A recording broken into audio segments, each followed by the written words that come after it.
Hello and welcome, world viewers, to RCG's News English Edition. As usual, we begin tonight's newsroom with the major highlights. Launch of the Clean Up Operations, Citizens Action.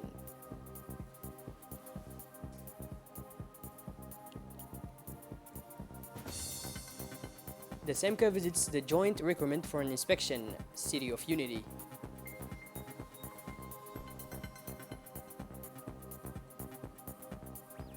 And in the international scene, in Somalia, inauguration of the first public oxygen plant. Those were the major top highlights. Welcome back to our newsroom, our beloved viewers.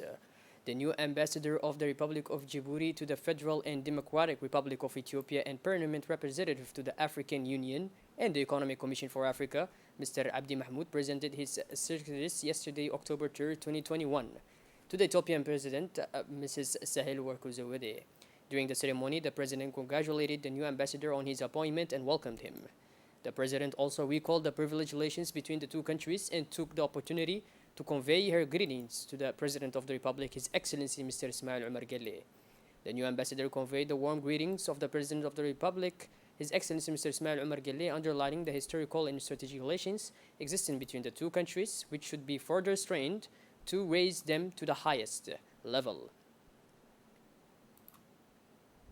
The Minister of Health, Dr. Ahmed Roble, and the Minister of Social Affairs and Solidarity, Mrs. Ulufa Ismail, presided over the official handover of a large consignment of medical equipment of CAM's premises in PK12, which is intended mainly to strengthen healthcare resources.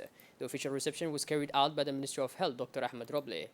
This medical equipment, worth 115 million of our francs, financed by the World Bank through ADDS, and will be destined to the Regional Hospital of Ali Sibeh, the Hospital Shakib Saad, the Hospital of Balbala, and the Military of Dar al Hanan. Also, the Ministry of Health and the Department of Solidarity and Social Affairs had already made it possible to equip with a similar amount the health posts of Holhol, Ali Adde, as well as the CMH of Ubokh.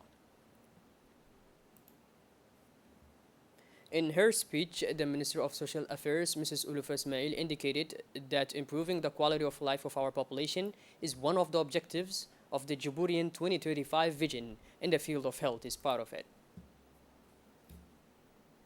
In his speech, also, the Minister of Health emphasized that this important batch of equipment will strengthen the system already in place to improve the medical care of the host populations as well as the so-called special populations. Moving on, the city day carried today has gathered the whole population. The theme chosen for this day was the fight against insalubrity, especially that the garbage that polishes the artists of the city. All the residents responded to the call of the different defense and security forces and were mobilized in all the neighborhoods of the city of Djibouti. The different armed security forces were mobilized to lend a hand to the population, so early this morning, the Citizens' Day began with the collection of household waste that littered various places in the capital. So the police, the gendarmerie, the Coast Guard were present in the commune of Bal'os, while the armed forces were mobilized. The day was also carefully prepared by the mayor of Djibouti, and it took place in perfect conditions. The Citizens' Day also continued in the township of Balbala. The civil society with the armed forces of the nation, all equipped with shovels and pickaxes, have crisscrossed all the different neighborhoods as part of the cleaning day. The objective is to make Djibouti a place where it is good to live and erase the image of dirt that sticks to the capital. An emergency to put an end to urban clutter and insalubrity. Indeed, this program was initiated by the City Council with the hope that everyone finally understands that the public space should no longer be a repertoire for all kinds of garbage that we can dirty in peace. Other shares, the direction of sensitization is committed to accompany this initiative by making available equipment and materials that allow to have a clean and sanitized city. This cleaning operation, rehabilitation of public places, awareness operations on selective sorting in schools, nothing will be neglected so that the Djiboutian capitals regains its former splendor. At the press microphone, the mayor said that it is impressive that citizens' initiatives of this kind can flourish to take charge of the sanitization and cleaning of the various districts of the capital. She invited the citizens to mobilize for the sustainability of this cleaning initiative. It is a question now of perpetuating this activity, of maintaining the place of culture, of arranging them, and of making sure that our capital, that our country, is a clean living space. As part of the project My School to Me, the Minister of National Education and Vocational Training, Mr. Mustafa Muhammad Mahmoud, sponsored today the launch of the activities of the Citizens' Days. The Menfob chose a series of themes that presided over this day, which was celebrated in all schools in our country. This including the protection and preservation of the environment, the appropriation of national and civic values, and finally school health and provision against COVID-19. This day mobilized parents, teachers, students, and many volunteers who came to assist in the cleanup operations, but also in the provision of the COVID pandemic and in raising awareness of civic and citizen values. The officials visited the school of Balbala 7 and Balbala 11 before making a long stop at the CEM Sunfield and ending the trip at the League. At each of these stops, the ministerial delegation received a warm welcome, made a hedge of honor. Moments of solemnity, such as the national anthem and the raising of the flag, opened the collection activities, but also the sensitization sessions against COVID in the police for the preservation and promotion of civic and citizen values. Within the framework of the project My School to Me, the first Citizens' Day of the 2021-2022 school year started this Saturday, October 2nd, 2021, in all the schools of the capital and the regions. It mobilizes the educational community and all the actors of the educational system, students, their parents, their teachers, but also technicians, pedagogical supervisors, collaborators of the minister, and senior Menfob staff. The project My School to Me is not at its first edition, and the Citizens' Day have been celebrated for several years in the schools of our country. Very early this morning, all the actors of the school rolled up their sleeves to collect the garbage, to scrub and pamper the classrooms, the toilets, the administrative blocks, the inner country yards, the surroundings of the school. Shovels and picks, wheelbarrows, garbage collection bags. This operation, which took place simultaneously in all the schools of the country, was a resounding success, which announces a continuous mobilization for the next Citizens' Day planned every last Saturday of the month. It has even become a monthly challenge for students, their parents and teachers, as well as school principals, administrators, staff, and local residents who care for schools as they would their own homes.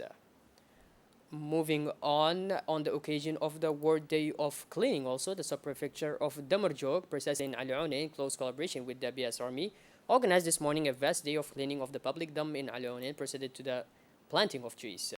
The mobilization assistance of the BS Army stationed, which has mobilized material and technical means, such as shovels, wheelbarrows, and etc.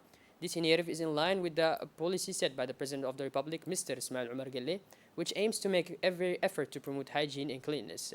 This large-scale cleaning operation of the garbage dam took place in the presence of Lieutenant Colonel Muhammad Mahmoud Asowi. In the continuity of the general inspection of the Chief of Staff General of the Armed Forces, following the assumption of command of new commanders of the interior regiments, it was the turn of the region of Dakhel, where is located the Inter-Arms Regiment of Dakhel, headed by Lieutenant Colonel Ibrahim Yusuf, new commander of this regiment. This morning, he received the General of the Army, Mr. Zakaria Sheikh Ibrahim.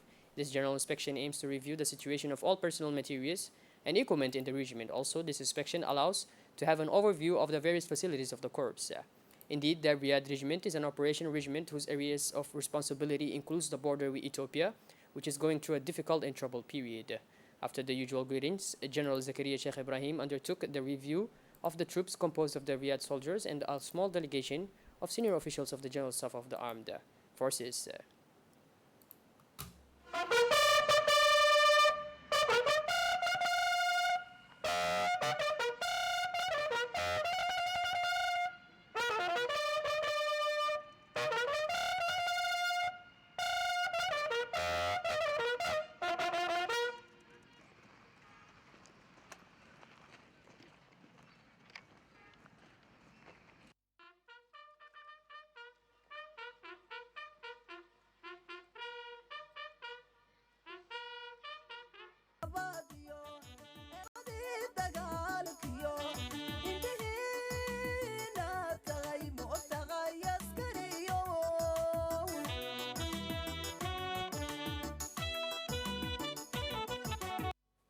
At the end of the inspection, the Chief of the Defense Staff attended a brief presentation of the means endowed to the Riyadh. In this sense, a commission was created in order to make a point of situation. This mixed commission, composed of several technicians touching all the fields from the automobile to the infrastructure while passing by the transmission and the data processing, drew up a positive assessment. Then General Zakaria Sheikh Ibrahim proceeded to the inspection of the means of mobility held by this regiment of Dakhel. It should be noted that the Riyadh Regiment is an operational regiment whose area of responsibility includes the border with Ethiopia, which is going through a difficult and terminated period. As a military man, it is the responsibility of every man in uniform to guarantee at all costs the sovereignty of our country. At the end of the ceremony, General Zakaria Sheikh Ibrahim attended a march past of the troops of the regiment of Dakhil, headed by the new commander, Lieutenant Colonel Ibrahim Yusuf. The ceremony ended with the refreshment and traditional family photo.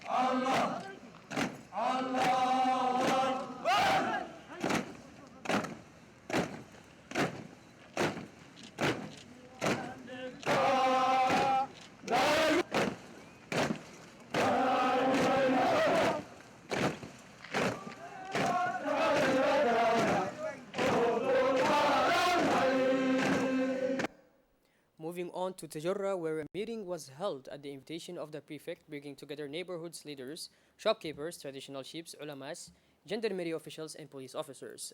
The agenda focused on the fight against the rise in juvenile delinquency, insalubrity, and illegal construction in flood zones. The prefect said that this shows the interest in the development of the city. The exchanges were enriching, and all the officials agreed to redouble their efforts. At the same time, they emphasized that everyone performs his duty to limit the damage and that the forces of law and order mobilize more to maintain their vigilance to the maximum, multiply the night patrols and controls. The prefect Hassan Dabele made a visit to the sites of Arilos, the site of the IOG Foundation in the Bilingual School, which is being complete to accommodate students in the near future. The new district of Baduli will meet the high demand for housing of all categories of social stature and consequently will mitigate the illegal and uncontrolled construction that endangers the lives of citizens of Tajurra. Following numerous complaints of extortion with knives and robbery registered with the Brigade of Section 6 and 7, the investigators of this unit began to set up a system of intelligence gathering and information. It was noted that the targeted victims were almost all couples who were always in rather dark places at rather late hours. After cross-checking the information, the gendarmerie succeeded in arresting 3 individuals who matched the victims' descriptions. They were arrested in possession of 23 cell phones, 2 tablets, 2 laptops, and several knives, with which they were extorting the victims. The gendarmerie also found narcotics on the suspects. The suspects were brought to justice and then imprisoned in the civil prison of Gabot. We just learned of the death of Mrs. Mariam Hersi, the mother of our journalist colleague Saleh Ismail. The deceased passed away this noon at the Pilti Hospital. Born in 1942 in Djibouti, the deceased leaves behind 5 children and 16 grandchildren. Inna lillah wa inna ilayhi raji'un. Moving on, the oxygen plant was inaugurated on Thursday in a hospital in the capital, Mogadishu. It is expected to produce 1,000 cylinders of oxygen per week. The shortage of medical oxygen has hampered response efforts in many African countries, with the Delta variant of the coronavirus causing most infections.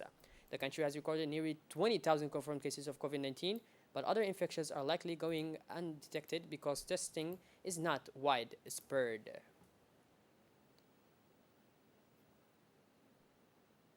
By this, our beloved viewers, we conclude this edition. Thank you for being with us and make sure to stick around for more. Have a wonderful evening and thank you for joining us. Thank you.